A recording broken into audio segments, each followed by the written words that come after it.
If you want to know whether or not you're making foolish decisions and you're choosing things with your heart instead of your head, or putting your thoughts and your emotions on the same page, let me give you an example of how you can do it. Let me give you an example of something I hear all the time. Decision. Stayed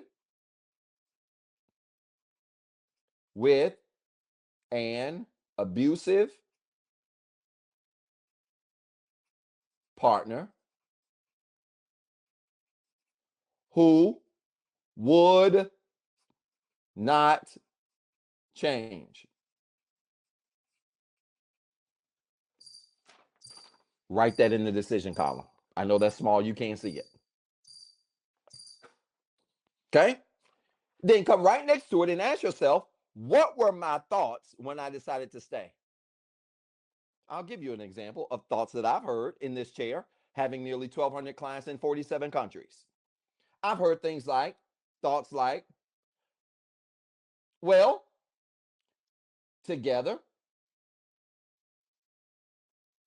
for 15 years. Thoughts like, we have history. Thoughts like, I can't start over.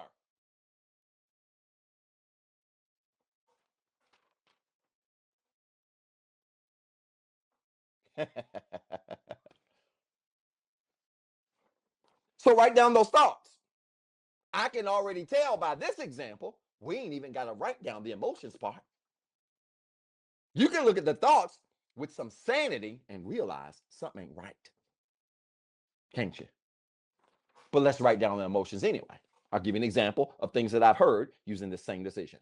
Emotions like, well, Doc, I'll feel guilt for leaving. I would feel shame. This is a big one. Doc, I am embarrassed.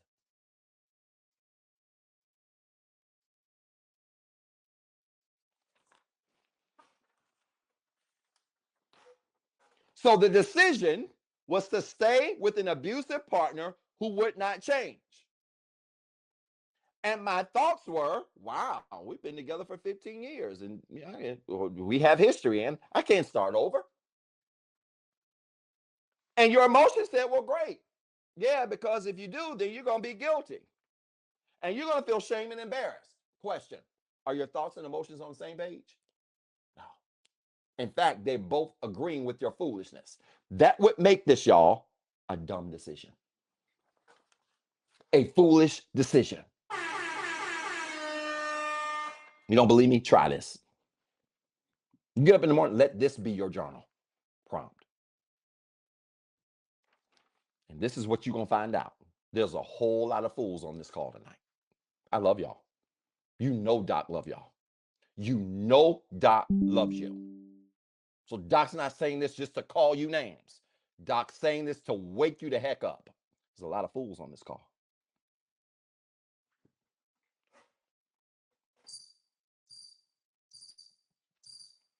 Why? Because your thoughts and your emotions are not on the same page. And when your thoughts and emotions are not on the same page, you're going to make foolish decisions. There will not be any mental and emotional alignment. Put your thoughts and emotions on the same page. Let your thoughts drive the car. Put your emotions in the car because your emotions matter. How you feel matters. Notice I had the title of tonight, Choosing with Your Head, parentheses, and your heart. Your heart belongs in the conversation. It shouldn't just be driving the car. Oh, your heart belongs in the conversation, but it does not belong with driving the car. I like that, Shahira. How you feel does matter, but how you feel should be driving the vehicle. And that's where many of y'all mess up. Many of you let your heart drive the car. So you know what you do? You let guilt and shame and embarrassment drive the car. How do you do it? Because you let guilt, shame, and embarrassment keep you in an abusive relationship. Instead of having a healthy set of thoughts that say, hey, if you don't leave, you might die. Or a healthy set of thoughts that say, hey, you can start over. It's never too late.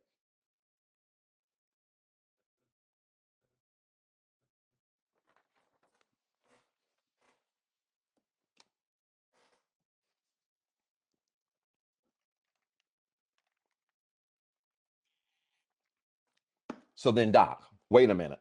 What can I do in the interim? I know my audience.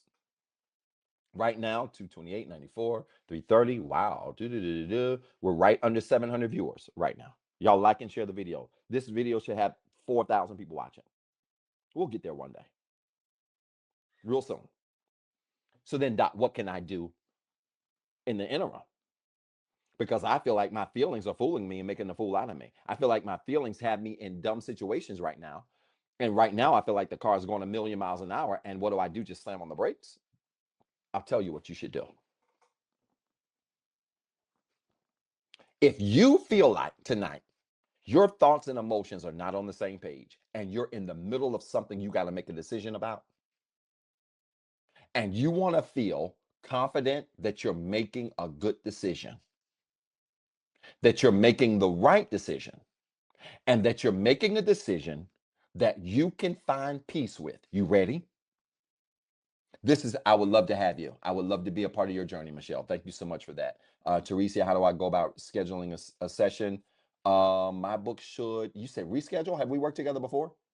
If we worked together before, just shoot me an email. If not, because you should be a client, you should have a client link. If not, my book should hopefully go open in a couple of months. You have. Shoot me an email, info@zebthethird.com. You should have a client link. I can make sure you get it. What can I do to make sure that I make a good decision? I feel like, Doc, my thoughts and my emotions aren't on the same page. I feel good. Yep, send me an email. I can get you that client link. You should have one. You may have just lost it. It's no big deal. You feel like your thoughts and your emotions aren't on the same page. Your mind is telling you this is a bad idea.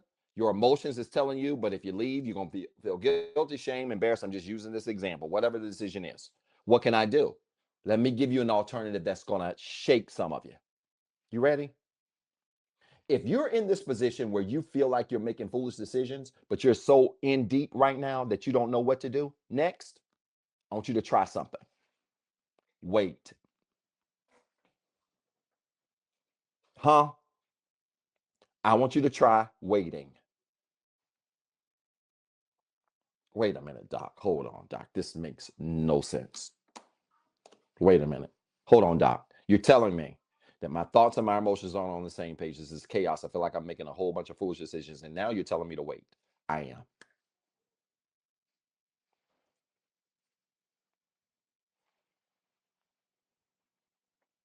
I'm telling you to wait.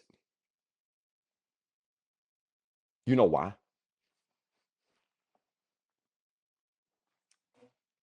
Because sometimes when you don't know what to do or you don't have the strength to do what you need to do, the best thing to do is to sit still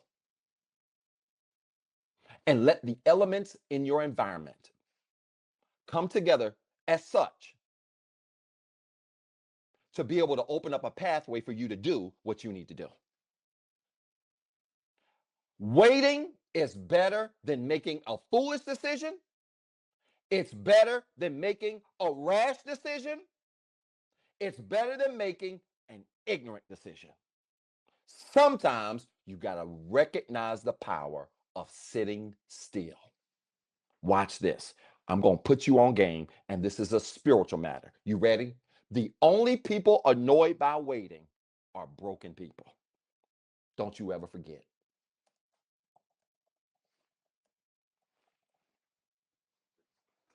Oh, that's salad worthy. I tell you what, y'all don't support this show tonight. You won't see the this live will not see the light of public day. Ain't no way. The only people annoyed by waiting are broken people. That's it. The only people annoyed by waiting are broken people. You don't believe it? If you got something, a decision you need to make in your life that's involving other people and they pressing you, but your thoughts and emotions ain't on the same page, and you don't feel at peace to make the decision because you don't want to make a foolish decision, just tell them, hey, I need a second. I'll get back to you. They might be cool the first time you say it, a day or two. A week later, 2 weeks, they're going to be fussing and arguing.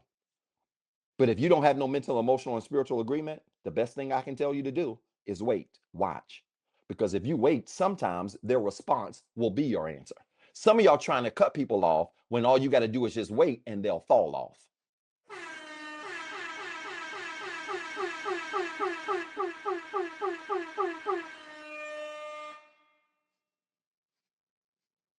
Some of y'all trying to cut people off, and all you got to do is wait and align mentally, emotionally, and spiritually, and guess what? They'll disappear.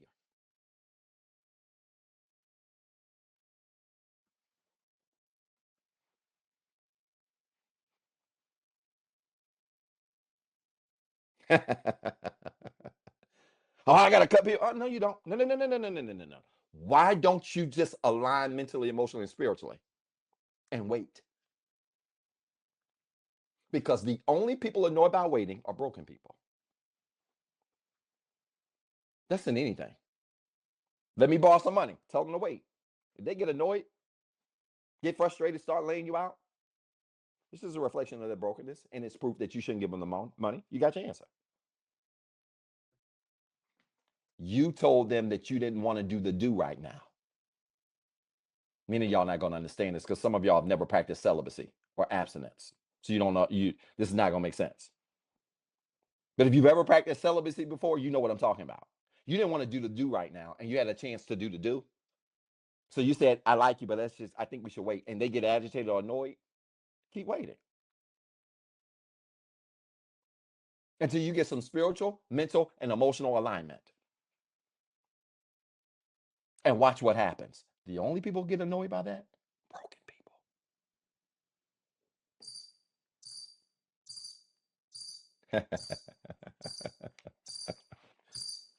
You won't have to cut them off. They'll leave.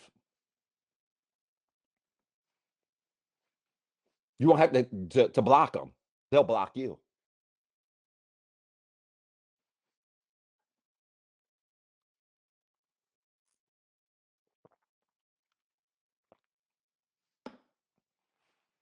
So I laugh at people that's breaking their neck to cut people off. No, get in alignment.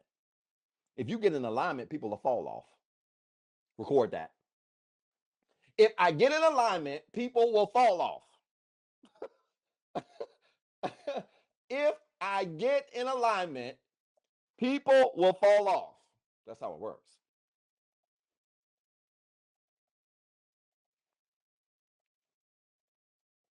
Because there could be situations in your life that you're not sure of. And instead of you making a foolish decision, I would rather you wait until you're sure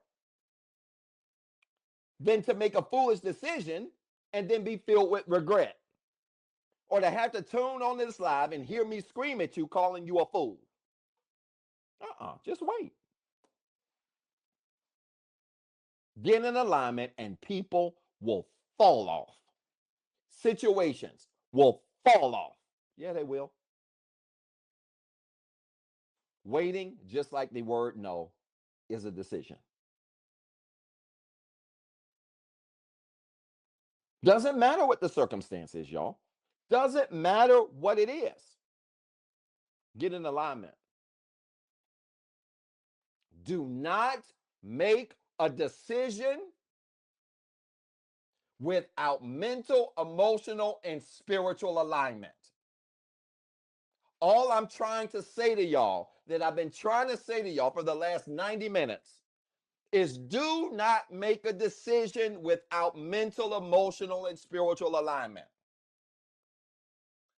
Do not make a decision without mental, emotional, and spiritual alignment. If it makes sense in your mind, it makes sense with your emotions, it makes sense with your spirit, which means you need a spiritual foundation in order for this live to make sense. Levels. If it makes sense with those things, make the decision. If not, wait. I got a better one than that. If it doesn't make sense, record this. This ain't in my notes. It just came to me. If it doesn't make sense, ready? Either wait or walk.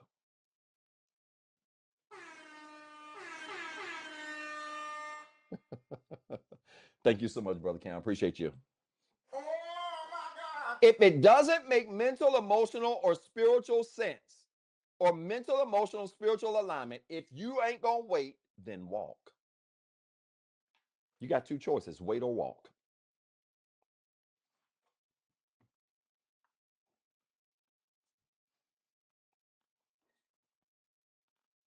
Wait or walk. This is a good question. Where is it? Let me see it. What's the good question? What if it's marriage? I don't care what it is. Marriage, even more so. Because if this is a matter of being in a marriage and that marriage is falling apart and you're about to make a decision to exit a marriage, you better have some mental, emotional, and spiritual alignment. Now, I know all the believers are going to come in here and say, well, Doc, but the Bible don't approve divorce. It doesn't? Really? Which Bible you reading? We're not going to go down that rabbit hole tonight. I've explained that before.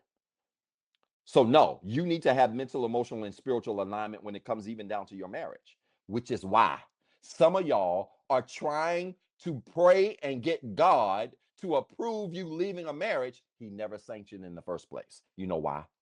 I'm about to get in trouble. I'm trying to leave this alone.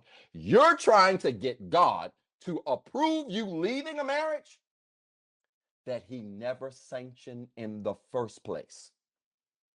You trying to get mental, emotional, and spiritual alignment about leaving a marriage, watch, that you never had mental, emotional, and spiritual alignment before you got in it.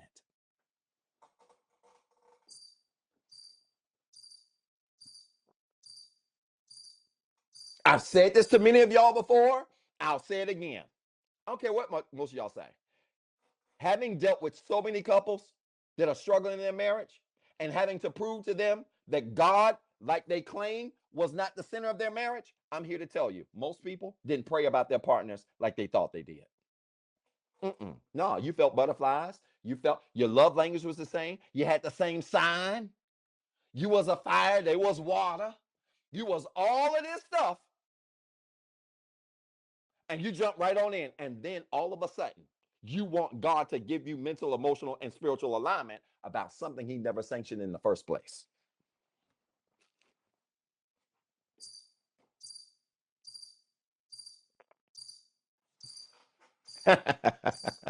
There's your answer.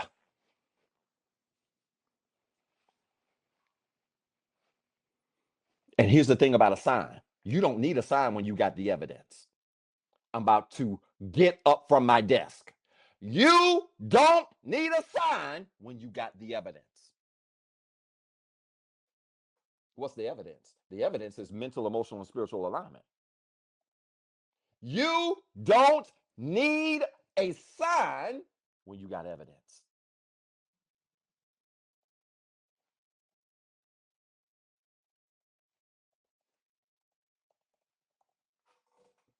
What are street signs for? You want an analogy? What are street signs for? Street signs tell you that something's coming. 10 miles away, Chick fil A. 10 miles away, exit 59B. When you get to Chick fil A, do you keep seeing signs? You don't. You know why you don't keep seeing signs when you get to Chick fil A? Because you don't need a sign when the evidence is in your face. Signs are only useful when you can't see the evidence. Some of y'all been asking for a sign when you ought to have been looking for mental, emotional, and spiritual alignment.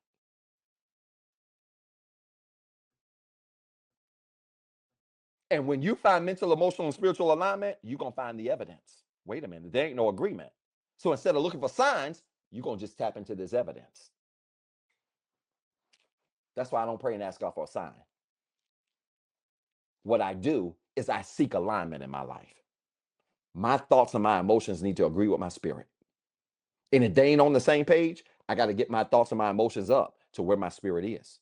I got to check all three to make sure they are in alignment. Besides, signs are for people who ain't doing the work. Signs are for people that are weak in alignment. Believers might say weak in faith. I got reference for this if you need it. I don't ask for signs. Y'all can. I don't.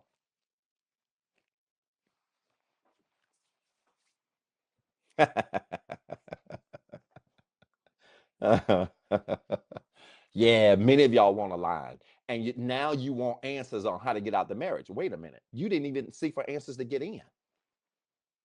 You didn't even seek for mental, emotional, and spiritual alignment to get in it. Now you want it to get out.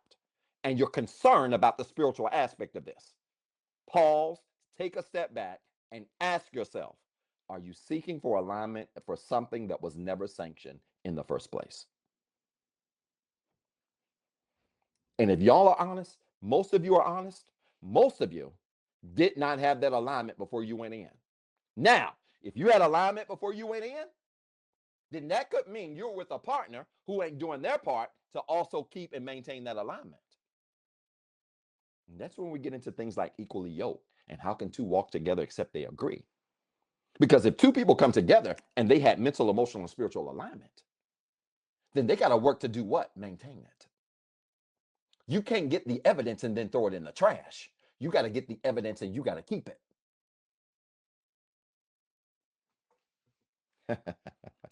Let me leave that alone. So when can you start trusting your heart? Let me give you 3 ways and I'm done. Y'all supporting this show? Yeah, signs are for the weak. I know y'all don't like that. Everybody want a sign. Oh my God, God, send me a sign. Buddha, send me a sign. Allah, send me a sign. I just need a sign. No, you don't. When I get to the restaurant, I don't need nobody to put a sign in my face to say, hey, you're almost there. I don't need that because I'm here. And that's how mental, emotional, and spiritual alignment works. When I got mental, emotional, spiritual alignment, whatever's in front of me could be walking on water. It ain't gonna matter.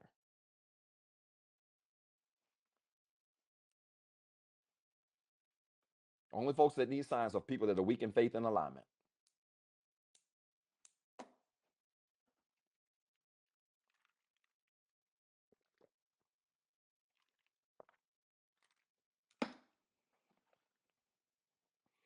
Watch this.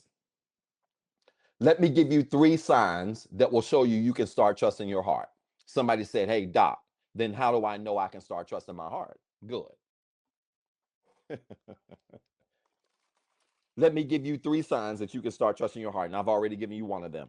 I'm going to give you these 3 signs and I'm done. Y'all, I told y'all about LA October the 1st, 4th, right? Did I tell you about the tour coming to LA October the 4th? I did. Dallas, September the 13th. Get your tickets for Dallas. Charlotte next Saturday, August the 16th. We'll be announcing New Orleans. The tour is going to end December the 13th in Atlanta and possibly another additional city in November if I can work it out. So make sure you mark those notes, those dates. Go ahead and get your tickets. The links are in my bio. Support the show. 3 signs you can start trusting your heart. Number 1, when your thoughts, emotions, and spirit get on the same page. We've been talking about it all night. When your thoughts, yes, Florida is the possibility. When your thoughts, emotions, and spirit get on the same page. LA is confirmed, October the 4th. Tickets are in my bio. Go get them. Number 1, you can start trusting your heart when your thoughts, emotions, and get on the same page. Until then, your heart is as suspect as you are. Do not trust your heart if your thoughts, emotions, and spirit are not on the same page. I don't care what Dr. Phil, I don't care what your favorite podcaster, I don't care what your pastor told you. I got a spiritual foundation too. I'm telling you now, if your thoughts, emotion, and spirits are not on the same page, don't trust your heart. Your heart is deceitful.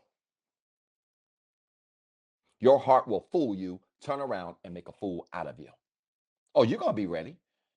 Nicer. No, you're gonna be. You can't say it doesn't sound. It sounds like I'll never be ready. That no. You're gonna be ready, but y'all, when I tell, don't you listen? Let me just because I don't want Nisa and other people to feel discouraged. Listen to me. I'm not beating y'all down to discourage you tonight. But let me play devil's advocate here. Thank you for your support, Moesha. I appreciate it. Let me play devil's advocate here really quickly. When people tell me, they come to me as new clients and they say to me, Doc, I'm doing the work. All you got to do is listen to one of my lives. And half of you going to realize you ain't done half the work you think you've been doing. There are levels to this. There are levels to this. So I don't want none of y'all to hear this and be like, oh my God, I'll never get there. This is a lot. Doc is overwhelming me. No, no, no, no, no, no. No, Doc is challenging you. Change your frame. But I'm telling you right now, most of you can listen to one of my lives, look at the last 5 years of your counseling, and see a difference. It don't take long. There's levels. So when people come to me and say they're doing the work, then I ask real questions. Okay? So you're gonna get there. You're gonna get there. I can promise you that. So number one, your heart, your thoughts, your spirit, I'm sorry, your thoughts, your emotions, your spirit have to get on the same page. Right? Is that fair? Good. Number two, watch this. You can start trusting your heart. Number two, here we go. I appreciate you. When you have mastered controlling your emotions, let me just go ahead and pick out one of these three and spend some time here real quick. 3 minutes. You can start trusting your heart when you have mastered controlling your emotions. You know why? Because most of the number one thing that gets most of us in trouble in this foolish decision making process where we allow our heart to lead the way instead of our thoughts. The number one thing that trips most of us up every time is not being able to control our emotions, how we feel. I've said it 6 times. I want to say it 7 times. Your feelings will fool you, turn around and make a fool out of you.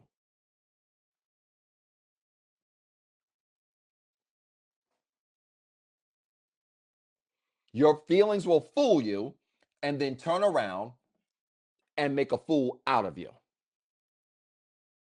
I knew I could trust my heart when I could control how I felt. I want you to write that down right now. You will know you can trust your heart. You will know you can control or trust your heart. You will know you can trust your heart when you can control how you feel. And until then, we got some more work to do. Doc, no, Doc, no, Doc. Where my Muffet babies when I need them? No, Doc, my emotions just get the best of me. No, no, no, no, no, no, no, no. Then you got more work to do. Any of y'all right now having the thoughts that sometimes your emotions just get the best of you, that is a clear sign that you make foolish decisions. I can guarantee it. There's nobody that has ever said anywhere that my emotions sometimes gets the best of me, that they don't make dumb decisions. You're going to make foolish decisions if that's your perspective. It is guaranteed. I don't know nobody who's ever made that statement who also doesn't make foolish decisions.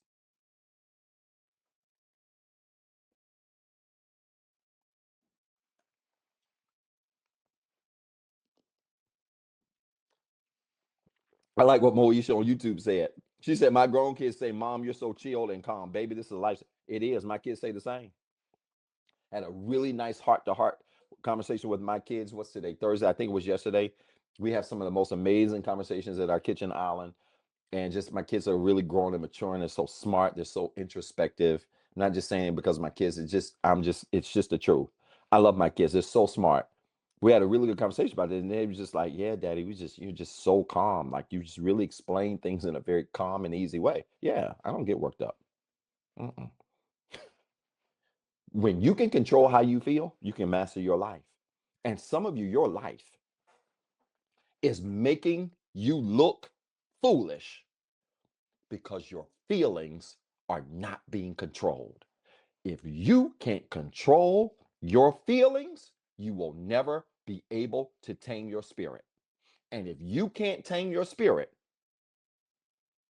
you will be uncontrollable, a vagabond, a runaway prisoner.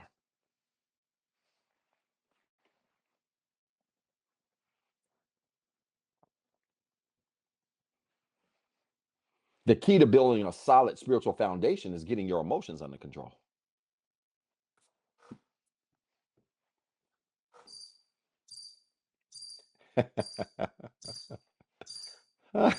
The key to having a solid spiritual foundation is controlling how you feel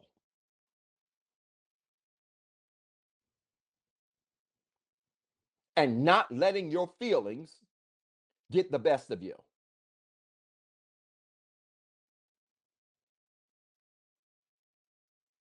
That's the key.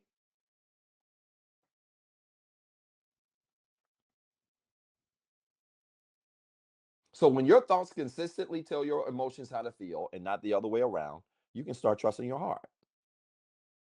When your thoughts can consistently start telling your emotions how to feel and not the other way around, you can start trusting your heart. Until then, we need some more work.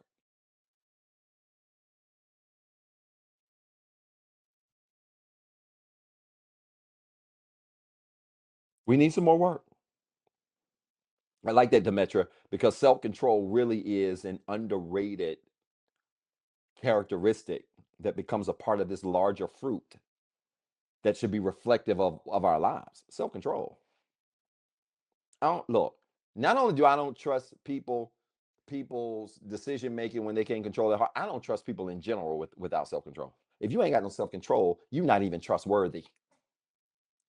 Let's just go all the way to the bottom of the barrel. If you don't have self control, you're not even trustworthy.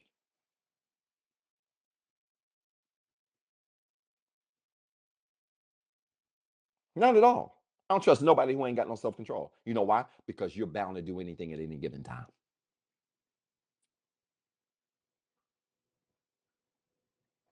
You're bound. You're bound to be unpredictable at any given time. You connected to somebody that's got poor self control, you better run. Or you better expect to be on a roller coaster.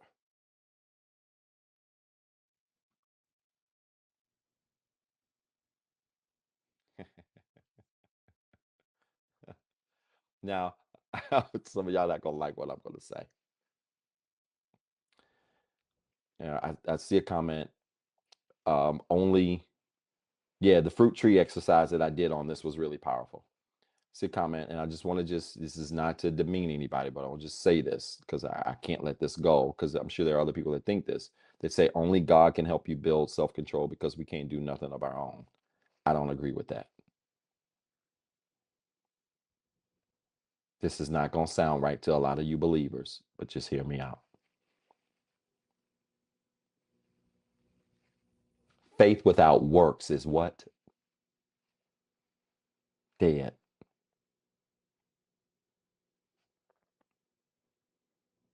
And there's such a thing as being so spiritual that you don't realize your natural responsibility in your foolishness. I know. I know. Doc's going to be the bad guy. But some folks are so spiritual that they don't realize their natural responsibility in their foolishness. I.e., I'm believing God for a job, but you won't fill out applications. Only God can control that.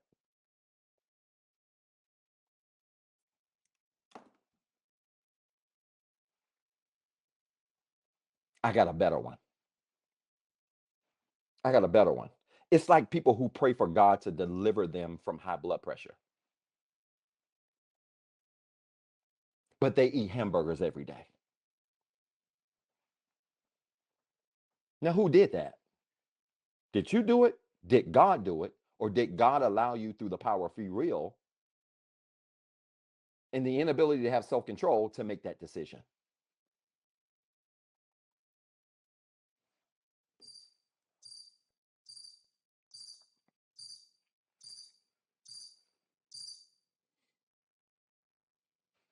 I love y'all. I'm not trying to come down on anybody. Just hear me out.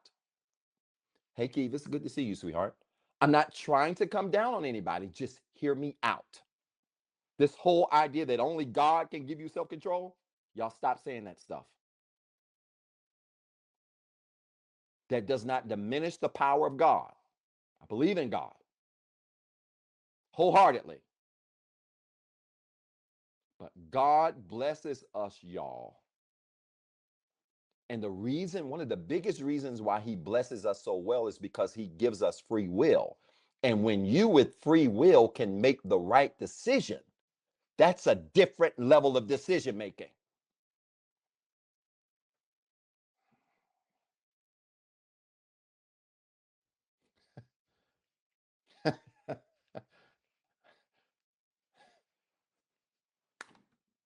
Are y'all listening to me?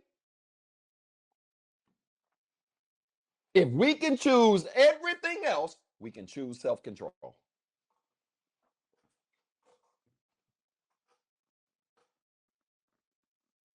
And I believe this, that when you make the effort to choose self control, then God will then empower you.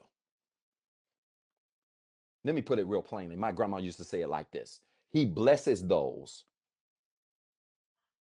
he tends to bless those who are willing to help themselves.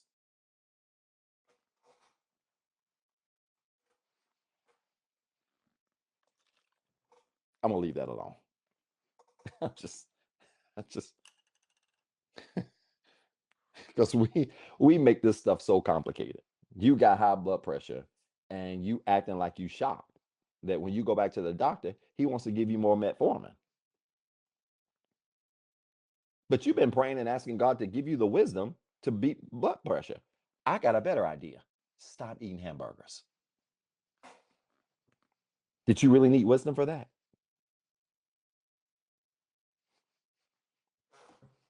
Oh my God. I'm asking a serious question. Did you really?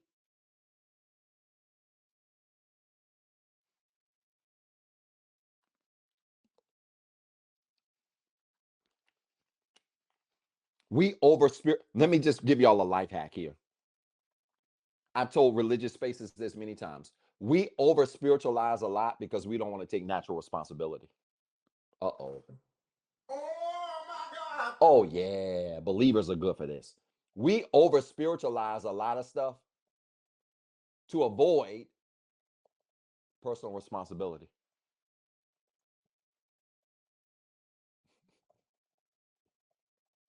Mhm. Yeah, you do. Yeah, you do. In your mind, you do it to avoid personal responsibility, and you will come up with every reason in the world to avoid it.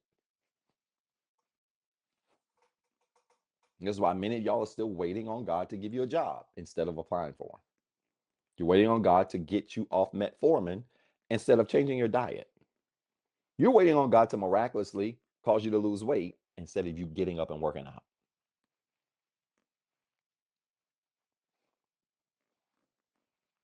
You're waiting on God to fix your marriage instead of you fixing your attitude. Oh my God. Let me stop. Let me just stop. Here's the third thing you can do. You need to look for if you can start, if this is happening, you can start trusting your heart. And then I'm done. Yeah, we love to over spiritualize stuff. I love it. And I laugh at it because it's crazy to me.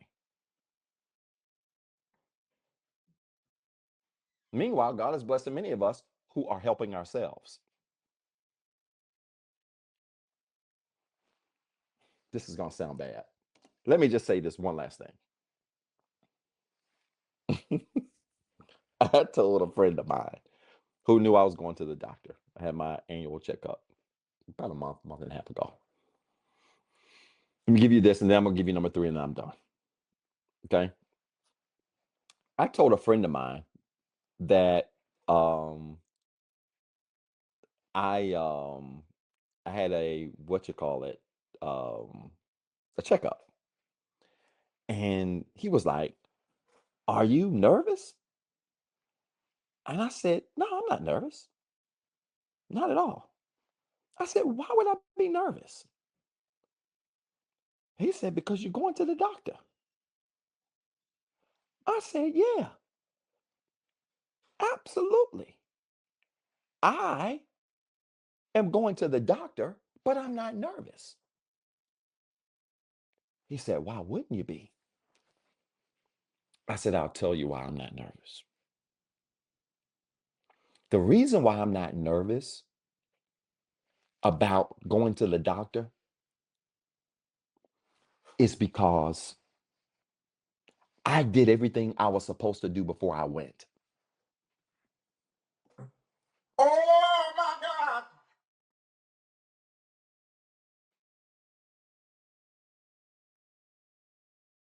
The reason why I'm not nervous is because I did everything I was supposed to do before I went. And then this is when I really went there. Y'all ready? This is how I really went there. I really went there when I said, and guess what? When I go to the doctor, because I have done everything I'm supposed to do, when I get to the doctor or before I'm heading to the doctor, I don't be falling out praying and begging God to make my doctor's appointment clear and make everything well. I don't do all of that. I whisper a little prayer and say, God, thank you for the opportunity. I know you're going to cover me. I appreciate you and I trust you. Amen. And I go right on about my business.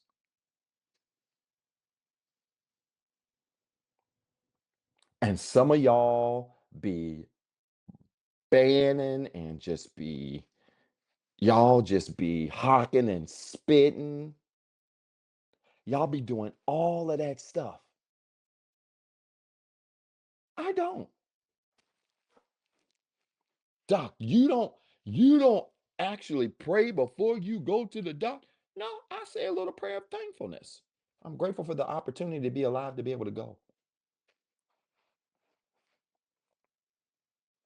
But do I be falling out and carrying on like y'all do? No. You know why? Because faith with works creates miracles. Oh my God. I don't be looking for miracles. I just do the work. Let me stop. Let me just stop. This is just I need a miracle. I don't. I don't need a miracle. I do the work. Miracles are bonuses for me. And a lot of us as believers would be out of the miracle seeking business if we just did a little bit more work. Work while it's day. The night coming, you ain't going to be able to. Anyway, let me stop. Third thing, and I'm done.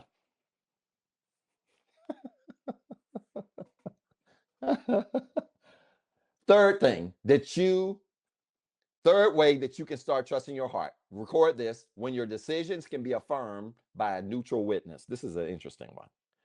When your decisions can be affirmed by a neutral witness. When your decisions can be affirmed by a neutral witness, then you can start trusting your heart.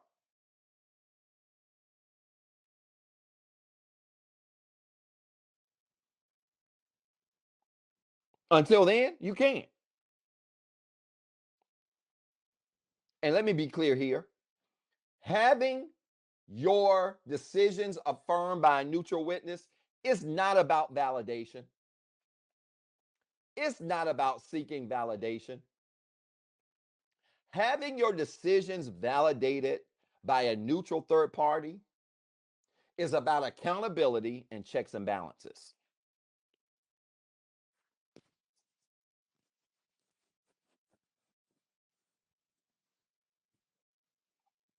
It's about checks and balances.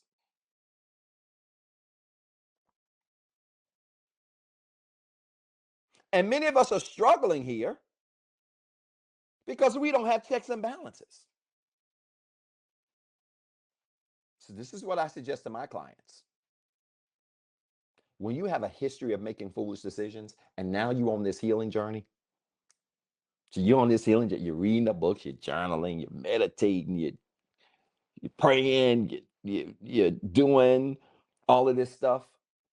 When you're on that type of journey, this is what you need to do. You still need to be vetted by a neutral third party.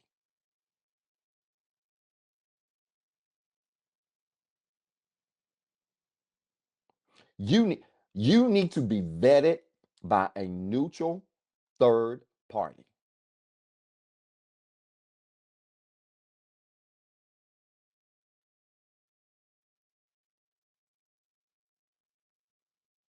Does this make sense? I'm talking to those of you that have a history of making foolish decisions. Those of you with a history of foolish decisions need to be vetted by a neutral witness. And I don't care how much work you're doing, I don't care how many books you're reading.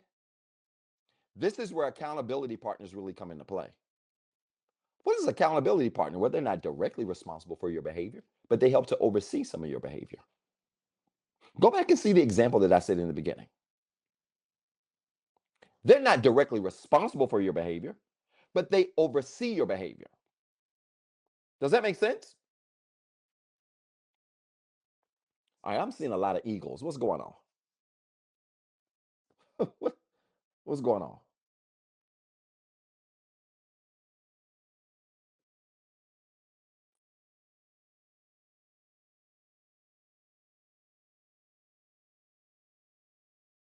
Okay, y'all handle it. I don't. That looks like accountability people that are doing the work and have proven the ability to not only have done the work, but to be able to give you advice regarding the work that you're doing. Right? Those of you believers would understand this in the context of in the mouth of two or three witnesses. You need to have some things established. I talked to you earlier about um I told you earlier about me having a lot of clients that are counselors, therapists, coaches, things like that. Well, what makes that powerful is that those folks consider me to be what I just gave you in point number 3, a person that can affirm their growth as a neutral witness. What is he a lot of people say she getting a lawsuit. I don't know what these people talking about. Y'all just get these people out of the way, please. Whoever they are. Uh I ain't had an eagle in a long time on the live, so it's bound to happen. Um, but this is where accountability partners come into play, y'all. We gotta have them.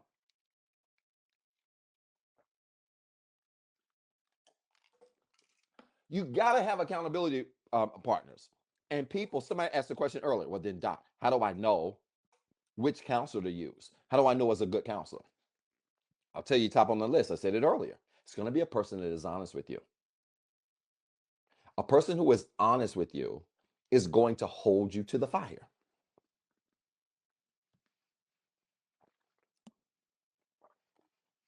They're going to hold you to the fire. They're going to hold you accountable and responsible.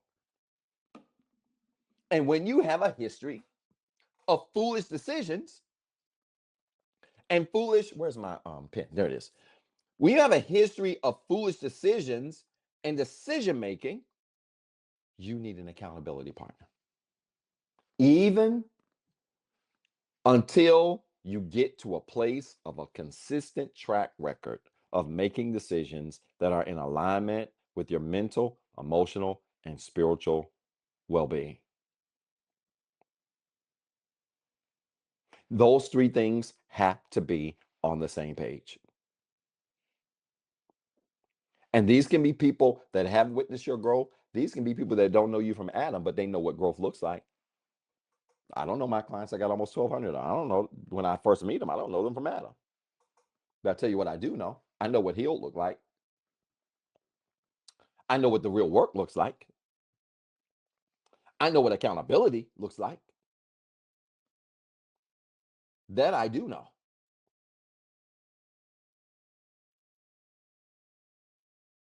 And when you know what that looks like, that's all that really matters.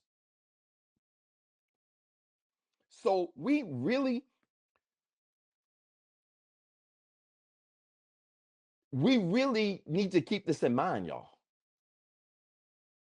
We really need to keep this in mind. Okay? And I don't mind. Some of y'all are saying, well, Doc, you're my accountability partner. I don't have a problem with that. I don't mind being people's accountability partner. That's part of my job and the work that I do. I don't mind doing that. But I'm telling y'all, we need this because until then, you can't start trusting your heart. So again, yeah, y'all come on TikTok, hit that like button. Let's get to 100K. I appreciate that, Kiki. Let's do that. Y'all hit the like button. Everybody on TikTok, let's do a liking thing for 60 seconds. Y'all do it just for 60 seconds. When can you start trusting your heart again? When your thoughts, emotions, and spirit gets on the same page. When you master controlling your emotions. When you get to a place where your decisions can be affirmed by a neutral witness. When those types of things are clicking and moving and shaking, then we can trust your heart. And you can go ahead and release your heart to do the things that you need to do. But until then, I'm telling y'all better go slow. Y'all better go slow. Alignment is critical to ensure. Alignment is critical to ensure that you are making decisions with your thoughts, your emotions, and your spirit all on the same page. And again, if you don't have that type of alignment or agreement, I will be very careful. All right, y'all, 95.7. Keep going, y'all. Go. Tap it, tap it, tap it, tap it, tap it. All right, I'm done. Y'all support the show tonight? I'm going to check and see. I hope you did. This was a live for the books. Y'all support the show? I think it got a little crazy at the end. I don't know what's going on. Y'all support the show? I hope you did. Listen, y'all, I hope this made sense. If it did, I want you to type church in the comments with 3 R's. And then I want you to remember you've got 2 jobs. 1, be better today than what you were yesterday. And 2, don't forget what I told you.